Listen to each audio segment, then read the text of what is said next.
yo cada vez me doy más cuenta de que muchas veces el problema no es la comida principal, no es lo que comemos cuando llega la comida o la cena. Muchas veces es lo que desayunamos, lo que comemos entre horas, lo que comemos a media tarde, lo que picamos, las galletitas, el donut, ¿no? Todas esas cosas.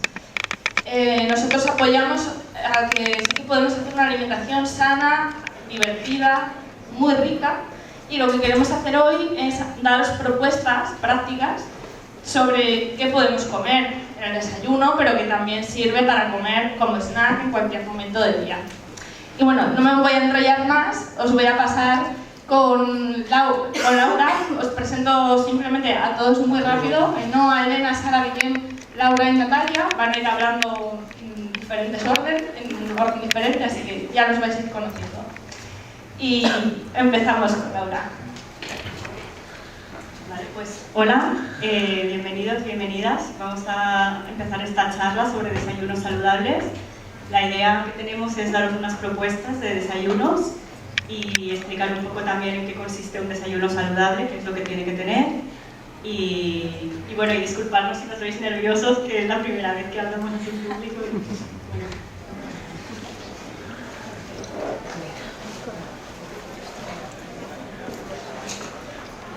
Vale, primero de todo, sería un poco plantearnos si tenemos que desayunar, si creéis que sí y que no, ¿no? Siempre hay como un poco así controversia de si es mejor desayunar, si no, es importante. Nosotros creemos que sí que es importante el desayuno para evitar la hipoglucemia, porque después de toda la noche las reservas de glucosa pueden estar un poco reducidas y entonces, pues, bueno, para cargar un poco estas reservas, pues es importante el desayuno.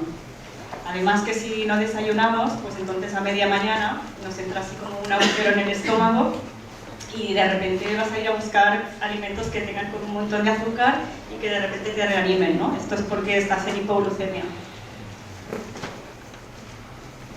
Y bueno, luego habría algunos casos en los que quizás sí que no es conveniente, ¿no? Que alguien puede decir, bueno, es que pues, si estoy haciendo una depuración o un ayuno o algo así, pues quizá, pues, vale, entonces en ese caso igual un desayuno no hace falta. Y también una cosa muy importante es que si no tenéis hambre, no tenéis que forzar. Entonces no hay que desayunar si no se tiene hambre. Más que nada hay que valorar cuál es la causa de que no tienes hambre, ¿no? Si es que cenaste demasiado por la noche anterior o cenaste demasiado tarde. Y bueno, valorar que no tienes hambre, pero no forzar. Bueno, pues desayunar es desayunar, ¿no? Que significa romper el ayuno de la noche. Entonces, ¿cuándo hay que romper este ayuno? No hace falta que sea cuando te levantas, sino que, porque no tienes que forzar, tiene que ser cuando tengas hambre. Entonces, pues puede ser un poquito más tarde, no al levantarse. Vale, y ahora os vamos a enseñar una encuesta que hemos hecho en la escuela. Guillem nos trae los resultados. Bueno, pues en nuestro Instituto Rosa Llúria, aparte del ciclo de dietética, también se imparten otros ciclos formativos, como de laboratorio, de imagen para el diagnóstico. Bien, hemos hecho una encuesta entre los alumnos de estos ciclos para poder apreciar qué es lo que comemos, qué es lo que tomamos en nuestros desayunos. Y el resultado es este. Como podéis ver, está dividido por diferentes grupos de alimentos: lácteos, pan, embutidos, verdura, infusores, etc. Pero más que comentar cada grupo de alimentos, me gustaría destacar dos puntos importantes. El primero es que los desayunos siguen siendo los convencionales: el de pan, leche, cereales y café. El segundo punto sería que, el segundo punto que me gustaría destacar sería el de los huevos y la verdura. Y es que no tenemos la costumbre de añadir este tipo de alimentos en nuestros desayunos. Es por esto que más adelante os vamos a proponer diferentes opciones, diferentes maneras de incluir estos alimentos en los desayunos. Otra curiosidad es que los que intentamos comer bien o intentamos vigilar nuestra salud, a veces también comemos mal. También, ahora os voy a pasar con mi compañera que os va a contar un poco más sobre qué es y qué lleva realmente un desayuno convencional a base de cereales. Gracias. Bueno, buenas tardes. Después de haber visto la encuesta que hicimos en nuestro colegio, o sea, hemos visto que lo más común que se come son los cereales, entonces hemos querido traer aquí el bol de cereales que más comúnmente desayunaríamos. Y entonces hemos traído en el otro bol lo que sería la equivalencia de estos, serían 40 gramos que estamos ingiriendo con ese bol de cereales. Entonces, pero realmente el problema es que en un trabajo que pudimos hacer el año pasado, vimos que realmente el azúcar lo podemos encontrar en todas partes.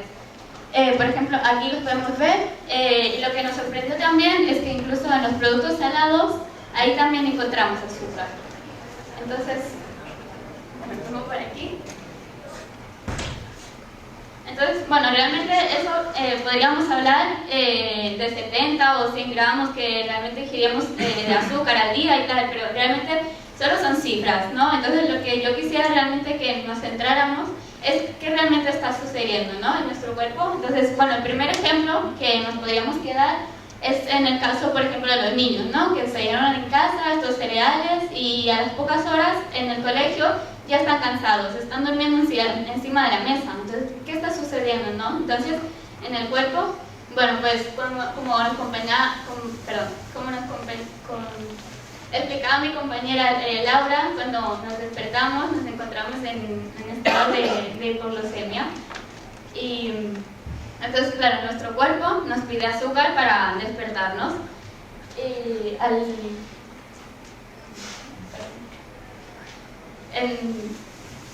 nos pide el azúcar para despertarnos, y al tomar estos cereales le damos energía rápida. Lo que tendrá que hacer nuestro cuerpo, nuestro páncreas en concreto, es segregar esta insulina, que será la que va a repartir este azúcar por las células. Y entonces,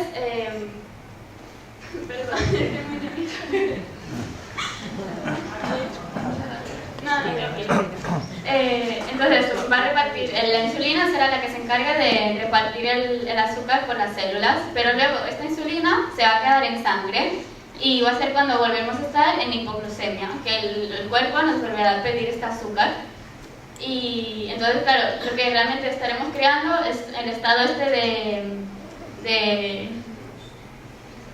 de montaña rusa en el cuerpo, que realmente lo que estaremos haciendo es saturar el páncreas, ¿no? Entonces, bueno, para evitar todos esos problemas, ahora paso con mi compañera, que os explicará lo que realmente no debe contener un desayuno. Bueno, buenas tardes. ¿Se me escucha? Sí, ahora sí. Bueno, respecto a lo que no debe tener un desayuno saludable, lo que no nos conviene tanto un desayuno saludable, nos gustaría focalizar brevemente la atención sobre estos ingredientes y brevemente, porque en verdad lo que nos interesa más hoy es dar opciones de un desayuno saludable. Pero bueno, nunca está de más recordar también un poquito lo que nos conviene tanto a nivel de salud.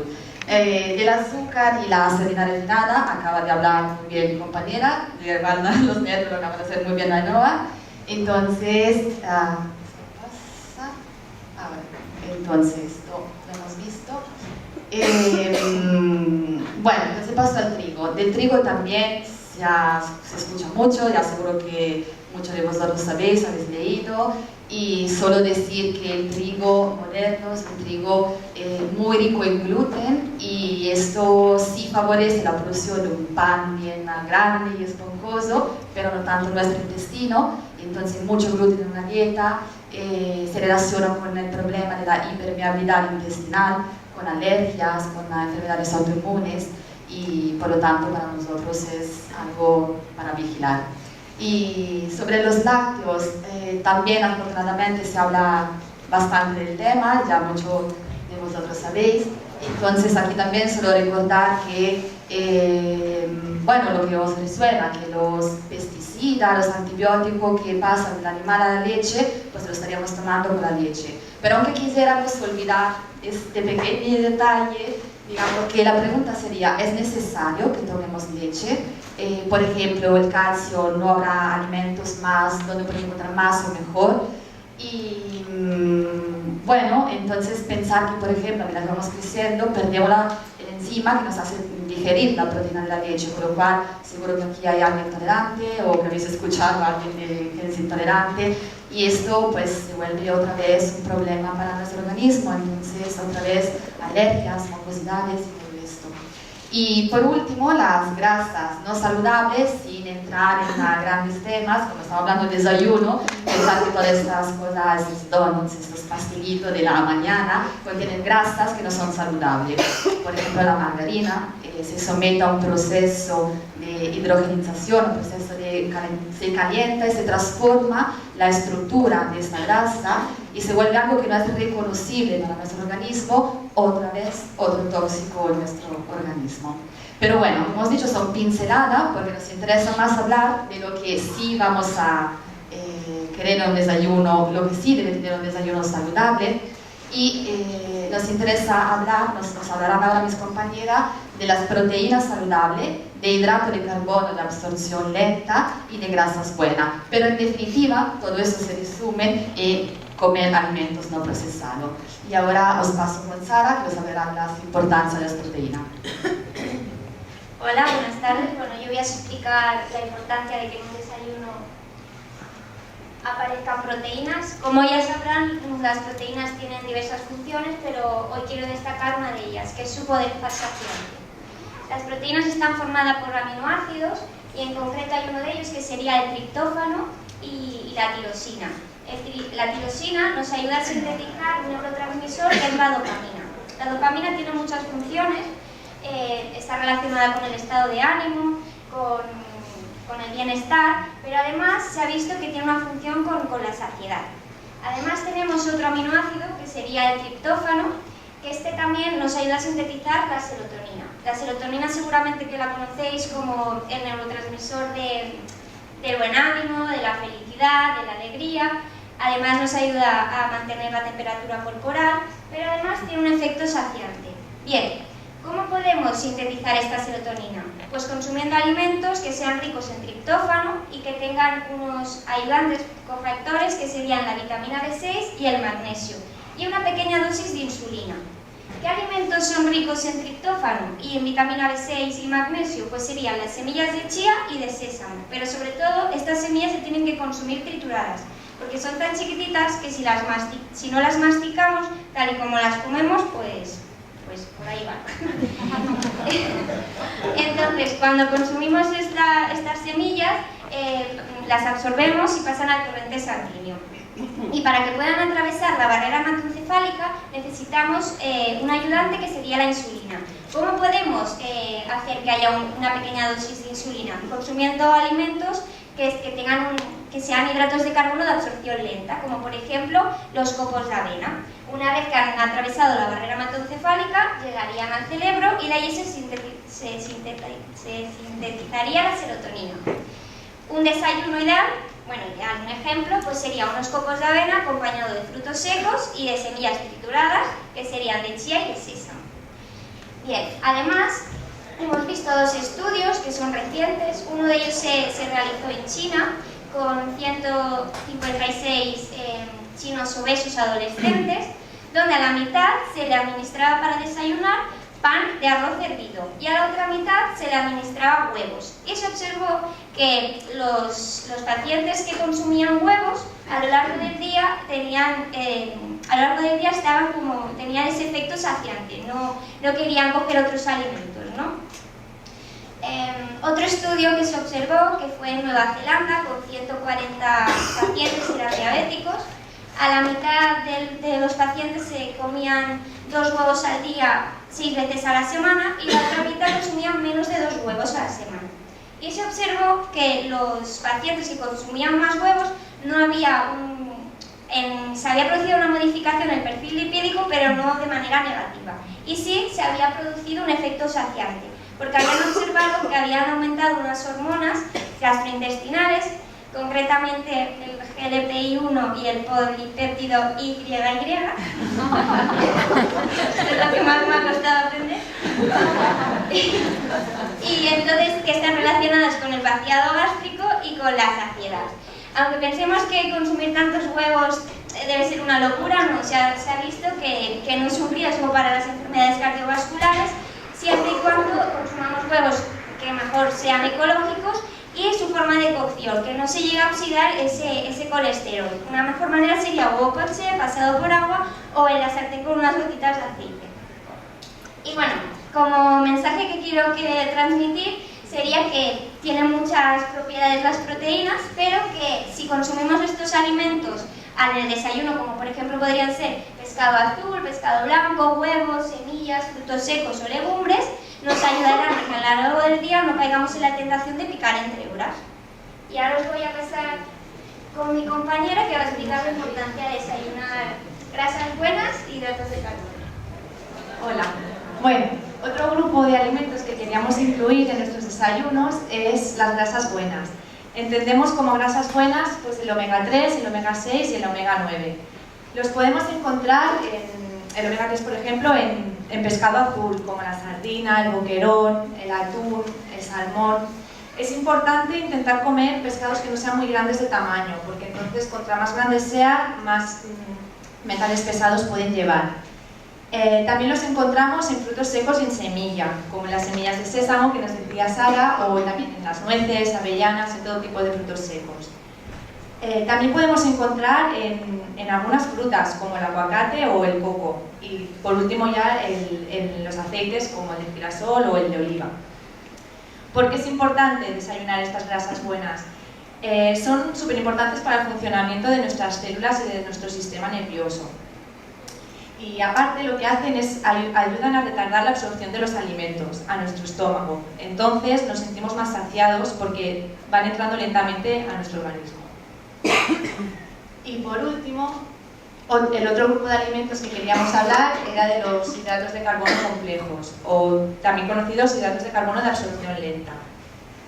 Los encontramos en tubérculos, en cereales integrales que, aparte de aportarnos hidratos de carbono, también tienen fibra que nos ayudan a bajar el colesterol y a regular nuestro tránsito intestinal. Dentro de este grupo también hemos querido incluir a la fruta y a la verdura, porque aunque las frutas tengan azúcares, si las consumimos enteras, o sea que no las hacemos zumos, estos azúcares se absorben también lentamente. Y las verduras las hemos querido incluir porque creemos que es un alimento súper interesante por todos los nutrientes que nos aportan y por la fibra que llevan. ¿Por qué es importante los hidratos de carbono? Bueno, son los que nutren a nuestro organismo y a nuestro sistema nervioso. Son los que nos dan energía y son los únicos que pueden alimentar al cerebro con la glucosa. Lo bueno que tienen los hidratos de carbono complejos es que igual se absorben lentamente. Entonces, al no tener estos picos de insulina que nos comentaba Ainhoa, pues vamos saciados durante toda la mañana y no tenemos ganas de picotear.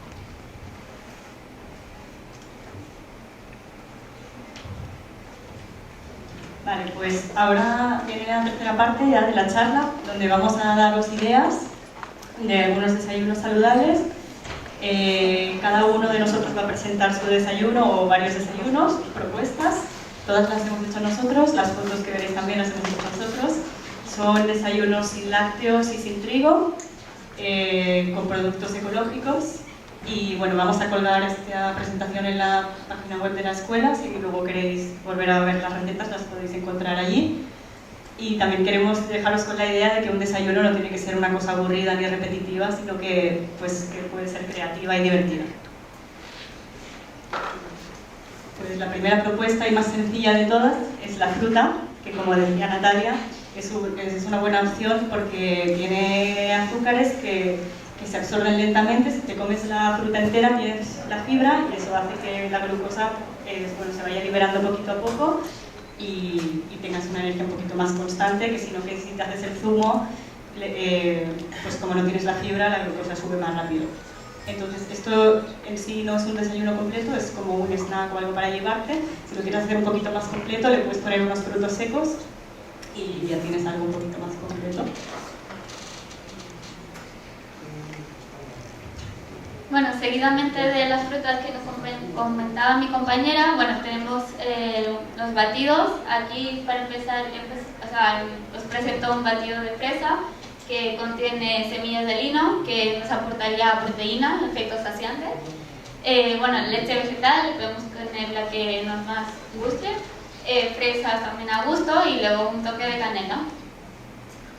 Después también un batido energético que iría muy bien pues, a la hora de empezar la mañana, ¿no? Le pondríamos bebida de arroz, unos copos de avena, unas fresas, plátanos, dátiles y coco también al gusto. Y después también traigo una propuesta de batido antioxidante que iría muy bien, por ejemplo, a media tarde. Entonces, bueno, contendría agua, concentrado de manzana, concentrado de granada, melón y arándanos. Y para acabar, también traigo un batido de proteínas, que bueno, el color verde este es de la espirulina, que sería la parte proteica. Luego una bebida de almendra con proteína de atramús, aceite de coco y plátanos. Y bueno, ahora paso con mi compañera que explicará los desayunos más elaborados. Para los más peques hemos hecho una nocilla, pero con toda hecha casera. Y bueno, es muy sencillita, hay que coger las avellanas y triturarlas bastante rato hasta que hacen como una crema. Y entonces pues se mezcla un poquito a ojo, con leche de almendras o alguna bebida vegetal, cacao en polvo y un poquito de miel cruda, todo mezclado y a la nevera, y puede durar 3 o 4 días.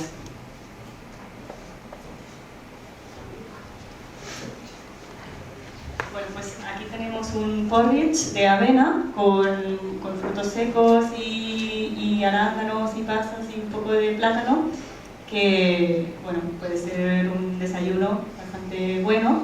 Entonces, una propuesta también es que en vez de cocerlo por la mañana, y si no tenéis tiempo, lo podéis dejar por la noche en remojo, con leche vegetal o con lo que queráis en la nevera, y luego por la mañana o lo coméis para desayunar, o os lo ponéis en el bolso y así a media mañana pues ya lo tenéis listo. Y este concretamente es con avena, semillas de girasol, de sésamo, pasas, queso, plátano, azúcar de rapadura y leche de avena, pero puede ser pues, con cualquier cosa.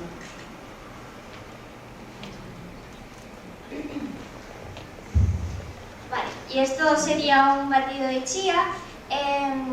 Para cuando tengamos esa sensación de necesitamos algo dulce, ¿no? Que muchas veces nos pasa, sobre todo en vez de caer la tentación de un colacao, un squeak, pues tenemos aquí un batido saludable, que sería con un vaso de bebida de avena, 2 cucharadas de semillas de chía. Estas sí que tendrían que ser enteras para que soltara su mucílago, una cucharada de postre de cacao puro y media cucharada de miel, pero sobre todo que sea cruda. Y lo que hacemos es que lo dejamos un ratito pues que vaya soltando ese mucílago. Y ya está, lo podemos tomar. Esto no sería un desayuno completo, sería pues como un tentempié, ¿vale? Luego aquí tenemos una idea de un crepe de trigo sarraceno más batido de mango. El trigo sarraceno es un cereal muy interesante porque tiene todas las proteínas, todos los aminoácidos y una proteína completa, y además es un cereal interesante sobre todo para el invierno porque tiene una naturaleza caliente. Para facilitarnos un poco la vida, ya que estamos un poquito estresados, yo lo que hago es hago para varios días. Entonces cojo el cereal de trigo sarraceno en grano, lo pongo en remojo para 4 días, y entonces lo que hago es lo pongo en remojo, al día siguiente lo cuelo y lo bato. Le puedo añadir canela, hay gente que le echa cacao, cebollita pochada, lo que sea.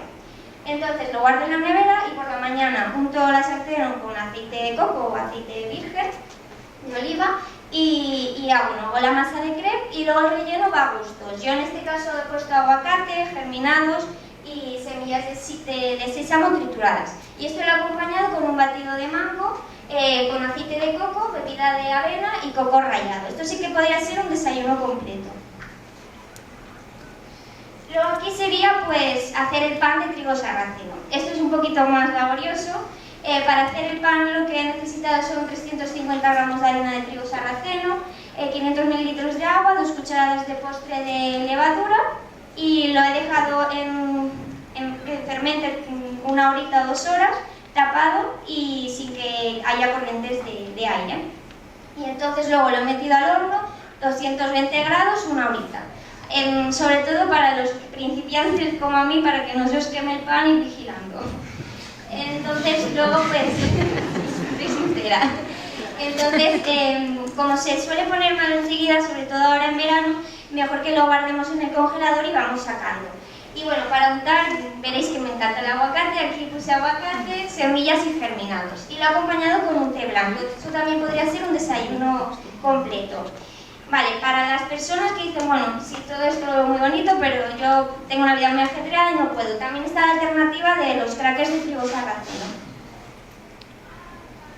Bien, esto sería de modo snacks, porque también soy muy dulzona y yo lo reconozco y me gusta algo crujiente, ¿no? Y en vez de decir, bueno, sí, cuando tengas esos nervios, cómete una zanahoria, ¿no? Pues mira, aquí podemos encontrar unas galletas que son saludables. Y están hechas con un vaso de almendra molida, un huevo, una cucharada de aceite de coco, canela y jengibre. Lo he amasado, lo he introducido al horno y luego le he dado la forma de las galletas. Y lo he acompañado con un té kukicha. Esto sería una manera de introducir verdura en el desayuno. Esto he hecho unos espaguetis de calabacín. Si tenéis una espiruli, pues mejor. Yo no la tengo, entonces lo que he hecho es cortarlo en tiras finitas y lo he pasado al wok 2 minutitos con aceite de coco o aceite de oliva y lo he acompañado con aguacate, caballa y germinados. Y también acompañado con una infusión de menta. También podría ser un desayuno completo. Bueno, estas recetas las podéis también encontrar en mi blog, por si queréis ver que hay más información. Vale, otro ejemplo de verdura en el desayuno sería... De una manera un poco sana, a la brasa o vuelta y vuelta. Y nada, y acompañarlo con la bebida pues que más os guste.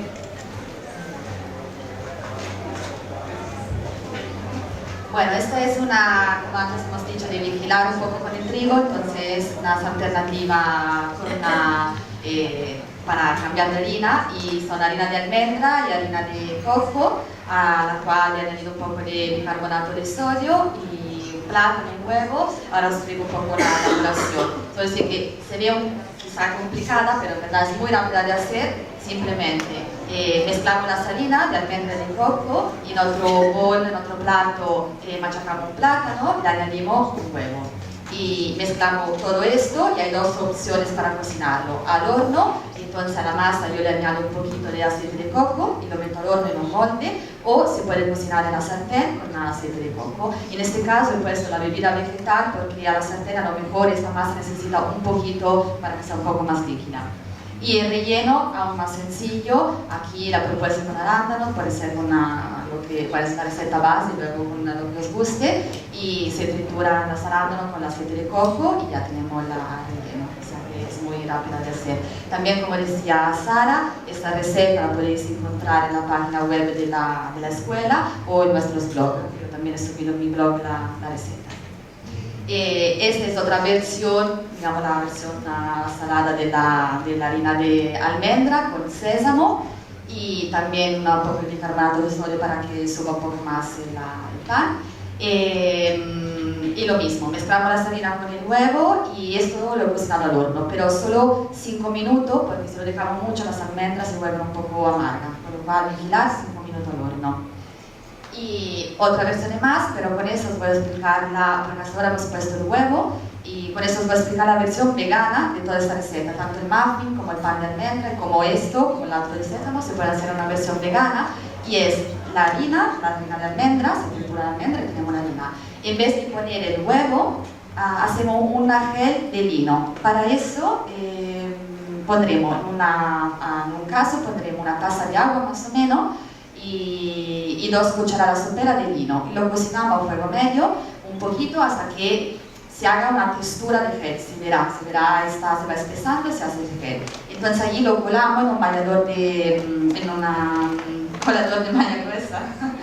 Lo colamos, la semilla la guardamos para otra receta, y este gel que se ha formado, ya veréis que tiene la misma textura del huevo y se puede usar, y diga tal cual un huevo se puede usar para hacer una receta vegana.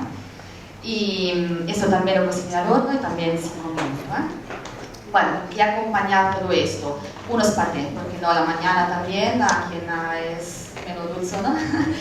Puede ser la versión salada. Esas son unas ideas, pero evidentemente que los patés hay para todo gusto. Aquí sería una mayonesa de anacardo con una vinagreta, una de manzana con perejil, o de oliva, o de sésamo, agua y limón. Esto es simplemente mezclar los ingredientes y triturar y ya, a gusto. Y pasamos al...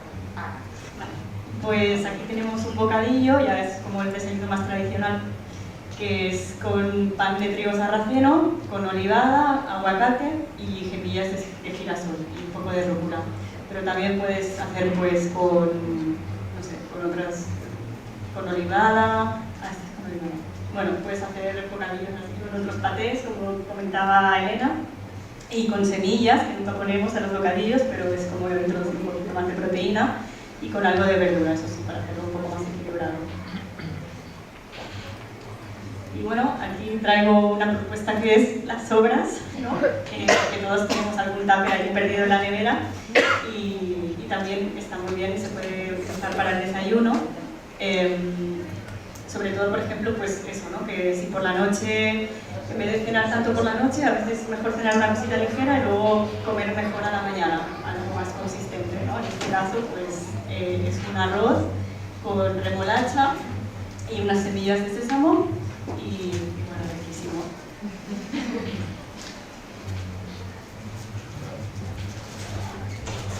Vale, ¿y cómo acompañar, con qué bebida acompañar todas estas recetas? Hemos ido poniendo ejemplos, pero en vez del típico café con leche o un zumo de estos de Tetrabric, pues podemos optar por opción de batidos, como decían mis compañeros, o licuados, o si no, infusiones. Yo es que soy muy tetera también. Entonces aquí podemos encontrar un té verde, que este lo que hacemos es lo infusionamos 5 minutitos. Tiene efectos antioxidante y antitumoral. Después tenemos también el té blanco, que se deja infusionar también unos 5 minutitos. Y bueno, se ha observado que tiene 3 veces más antioxidante que el té verde. Luego tenemos una infusión de jengibre, canela, clavos de olor y regaliz. Esto sí que lo tenemos que dejar hervir entre 6 minutitos para que vaya soltando todo el principio activo. Esta es una infusión muy interesante, sobre todo para las personas muy frioleras, porque bueno, las especias que tienen una naturaleza muy caliente. Y luego tenemos un té kukicha. Este té es un té de 3 años, también es muy interesante porque es un gran tonificante y además lo pueden tomar ancianos y niños. Y esto se dejaría un hervor de 3 minutitos y se reposaría 10 minutos.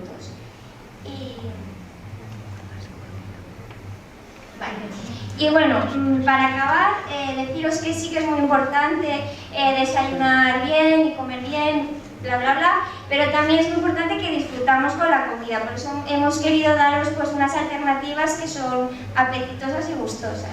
Y bueno, daros las gracias por vuestra atención y espero que os haya gustado.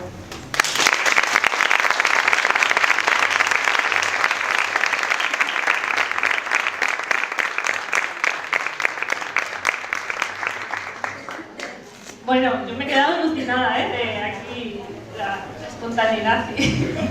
La verdad es que es un grupito muy cocinero y ha dado gusto. De hecho, hay recetas que yo ni siquiera he hecho y ahora me tengo que poner manos a la obra. He aprendido mucho con ellos. Bueno, ahora un poco de turno de preguntas. Si queréis preguntar algo, ahora es el momento. ¿Todos a la vez? Bueno, pues contamos el chiste. Vale. Cuando se pone la semilla en agua para activar la semilla, ¿pierde la propiedad?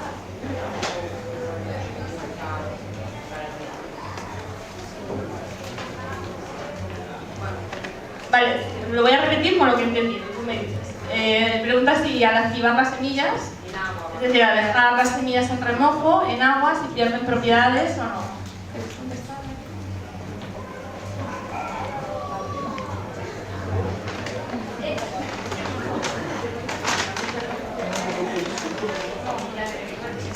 Bueno, en este caso habría que diferenciar entre semillas pues las semillas pequeñas, como ha dicho Sara, las semillas de chía y de sésamo hay que triturarlas. A no ser que las de sésamo las mastiques mucho, pero bueno, hay que triturarlas en un molinillo de café y las de lino también.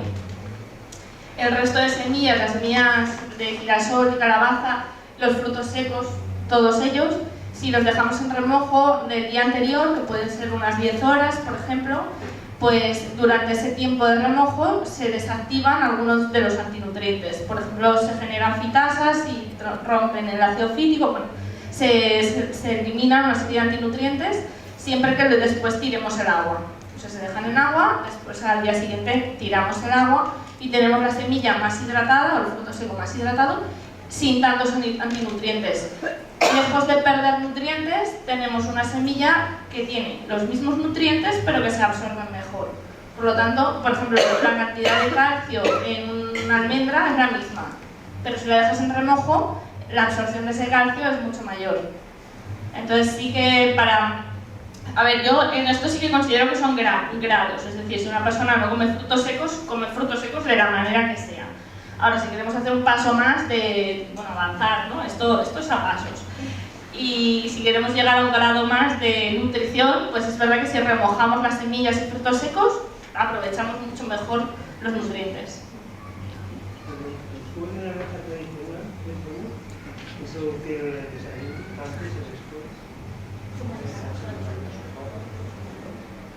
Los zumos de naranja, han preguntado si los zumos de naranja sería bueno introducirlos en un desayuno, ¿no?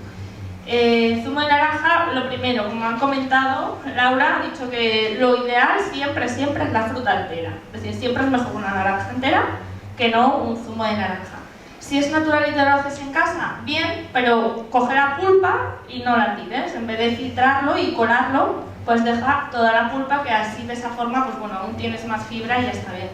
El zumo de naranja puede ser una buena opción, a no ser que tengas problemas con un compuesto que es la histamina, ya que la naranja es un alimento productor de histamina. Entonces hay personas que la naranja pues, les genera dolores de cabeza o no les acaba de sentar muy bien, o a nivel intestinal no les sienta muy bien. Eso es particular de cada persona. Sí. Yo consumo chía, la pongo en agua que queda gelatinosa, también la trituro y se puede cocinar también.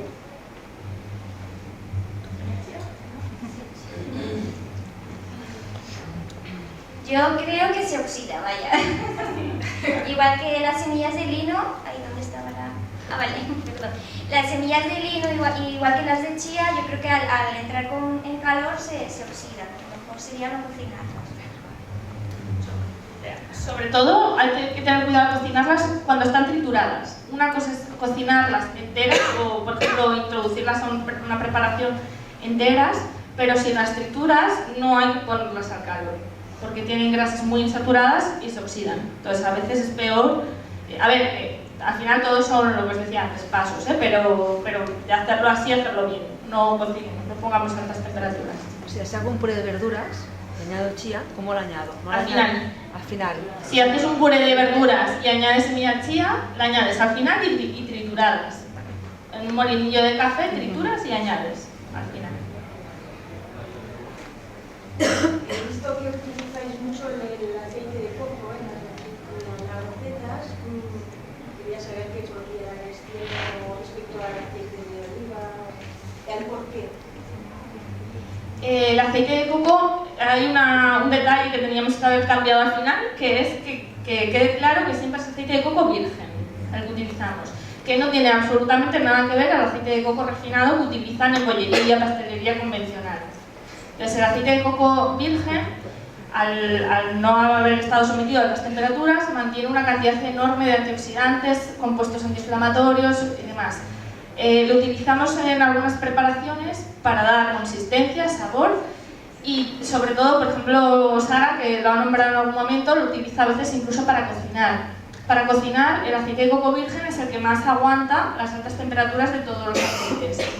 Entonces, claro, yo aquí es verdad que una cosa es lo que nos dicen los estudios, que es cierto, pero también hay que tener en cuenta pues, la accesibilidad, el precio, el que vivimos en el país con una mayor producción de aceite de oliva, ¿no? Hay que tener en cuenta otras cosas, pero como alimento como tal es muy bueno y además el efecto que tiene A diferencia de lo que se ha considerado durante años, no aumenta el riesgo cardiovascular, todo lo contrario, tiene efectos antiinflamatorios, antioxidantes, entonces se puede incluir perfectamente y da mucho juego, la verdad, para, bueno, tú has comentado también, ¿no? Coger arándanos, aceite de coco, triturar y ya está. Y tienes una especie de mousse o lo puedes usar para postres. Proteínas vegetales, no les mencionado nada. Un desayuno, hummus. Sí, sería el hummus, por ejemplo. Bueno, comentan sobre proteínas vegetales, que no hemos comentado nada. Es verdad que podemos incluir alguna proteína vegetal. A ver, el trigo sarraceno como tal, ya es verdad que no tiene una cantidad muy alta, pero ya estaría considerado como una proteína vegetal. Los frutos secos, las semillas, son proteínas vegetales. Si queremos introducir alguna legumbre, pues podemos utilizar patés. El hummus estaba, ¿verdad? No como tal. Vale, pero el hummus lo podemos utilizar o cualquier otro paté de legumbres, con semillas, el taín, por ejemplo. La espirulina, es verdad, hemos utilizado la espirulina. La espirulina es una alga del lago que el 60% de su peso es proteína. Y además es una proteína en forma de prácticamente toda de aminoácidos, es decir, que está predigerida. Es una proteína muy segura y muy biodisponible. ¿Alguna pregunta más? Los zumos verdes, por ejemplo, también provocan picos de glucosa.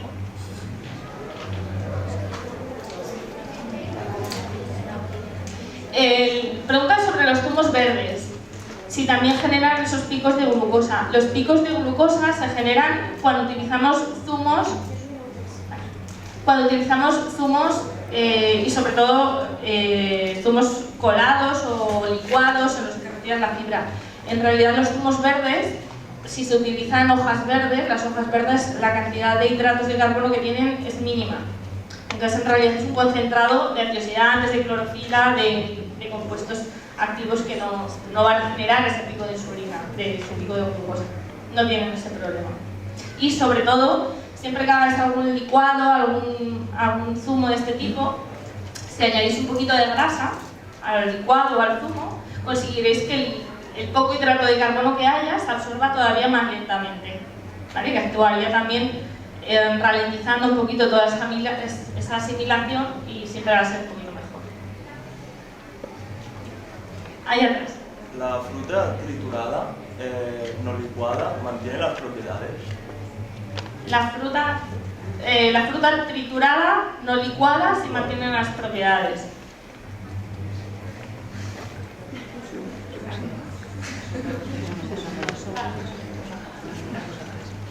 Bueno, como concepto siempre tenemos que tener claro que cuanto más fresco, más directo y más tal cual, como en la primera diapositiva, hemos elegido poner la fruta tal cual, porque consideramos que es la mejor opción, más sana, más de la forma fisiológica en la que deberíamos de consumir los alimentos tal cual. ¿Por qué? Por muchas razones. También, por ejemplo, el proceso de masticar es muy importante para estimular el sistema digestivo. También genera una serie de respuestas en el cuerpo que nos interesan. Que si trituramos esa fruta con una batidora y la tomamos directamente, a nivel funcional es lo mismo. O sea, si tú la analizas, en realidad es lo mismo. Pero tenemos que tener en cuenta que, por ejemplo, no vamos a masticar de la misma forma. Yo siempre digo que todo lo que comemos triturado, en realidad se nos olvida que fisiológicamente cuando comemos, el primer proceso digestivo se realiza en la boca. Y cuando comemos algo triturado, eso se escapa, porque tendemos a engullir, todos. Entonces, o lo tomamos conscientemente y masticamos los purés y los zumos y todo eso. Yo siempre digo que los purés hay que masticarlos, porque si no, saltamos el primer proceso digestivo de la boca y luego es que el puré me da gases, es que al niño le doy puré y le da gases. Bueno, pues es que fisiológicamente la comida hay que masticarla. Entonces, bueno, si ahí habría que valorar, claro. Siempre es mejor eso que el licuado, la fruta batida que el licuado, pero tener en cuenta que hay que masticar, hay que pasar ese primer paso de la boca de masticación. ¿Alguna pregunta más tenéis en la sala? Bueno, la última pregunta. ¿El coco rallado y seco tendría las mismas buenas propiedades antioxidantes que el aceite justo? ¿O ya el hecho de estar ya seco ya no? El coco rallado... ¿El típico que se ha gastado toda la vida? El coco, sí. El coco rallado para hacer... pasteles o para poner en las ensaladas. Sí, bueno, es una forma de comer coco. Está perfecto, está bien. El aceite de coco es otra cosa, es otra idea. Es solo la fracción grasa, es un extracto de la parte grasa. Pero la grasa de este coco rallado, aunque esté seco, no está oxidada ni, o sea, mantiene la. Piensa que la grasa de coco es de la más resistente que hay, es decir, que no va a haber problema en ese sentido. Bueno, pues muchas gracias por vuestra atención.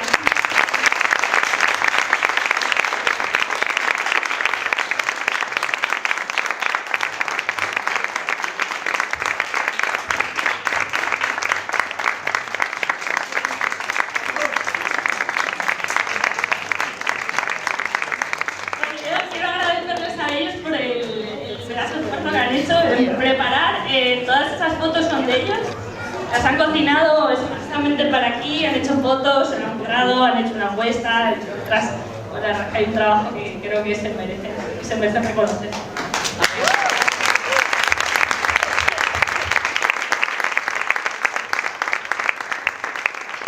Bueno, y también mis compañeros queríamos agradecer al Instituto Roger de Llúria por brindarnos esta magnífica oportunidad, aunque estemos de los nervios, pero nos ha servido mucho.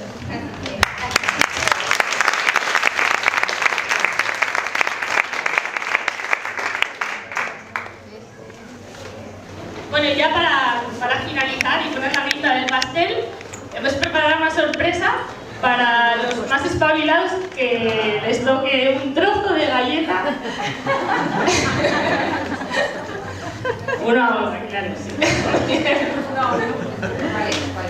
A ver, De almendra. esta lleva harina de almendra, Harina de almendra, coco, semillas de chía y de sésamo.